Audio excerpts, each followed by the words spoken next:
আমি দুইজন মনীষীর কথা বলবো, তার জীবনের চাহিদা। হাবিব আবু মুহাম্মদ রাহিমাহুল্লাহ উনি ওসিয়ত করতেন প্রতিদিন রাতে তার পরিবারকে ওসিয়ত করতেন যে আমাকে মৃত্যুর পর কিভাবে গোসল দিবা। তাকে জিজ্ঞাসা করা হলো, তোমরা পরিবারে কিভাবে চলবা, পরিবারের চালচলন কেমন হবে। উনি প্রতি রাত্রে তার পরিবারকে ওসিয়ত করতেন।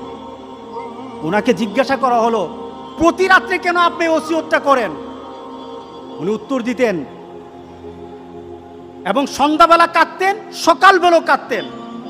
তার কাঁদার কারণ জিজ্ঞাসা করা হলো, ওসিয়তের কারণ জিজ্ঞাসা করা হলো। উনি বলতেন, সন্ধ্যা যখন আসে আমি সকালের জন্য চিন্তা করতে পারি না যে সকালটা আমার জন্য উদয় হবে।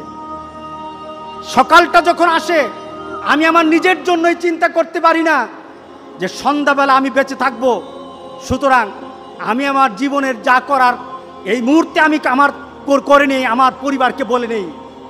মুহাম্মদ ইবনে ওয়াইস উনি ঘুমানোর সময় তার পরিবারকে বলতেন, আল্লাহর হাওয়ালা করে দিতেন। ঘুমানোর সময় তার পরিবারকে বলতেন, তোমাদেরকে আমরা আল্লাহর হাওয়ালা করে গেলাম, আমি আল্লাহর হাওয়ালা করে গেলাম, আল্লাহর কাছে ছেড়ে গেলাম। ওনাকে বলা হলো প্রতিদিন কেন বলেন? উনি অত্যন্ত আবেগ ভরে বলতেন, আমি জানি না এই ঘুমের পরে আমার জন্য আবার এইভাবে দোয়া করার সুযোগ আছে কিনা। আমরা ঘুম থেকে কোন দোয়া পড়ি? ঘুম থেকে উঠে কোন দোয়া পড়ি?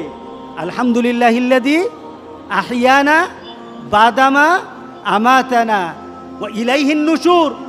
এই যে আমি ঘুম থেকে উঠে মওত থেকে আবার নতুন জীবন পেলাম, আলহামদুলিল্লাহিল্লাযী আহিয়ানা, ওই মাবুদের প্রশংসা যিনি আমাকে আবার জীবিত করলেন।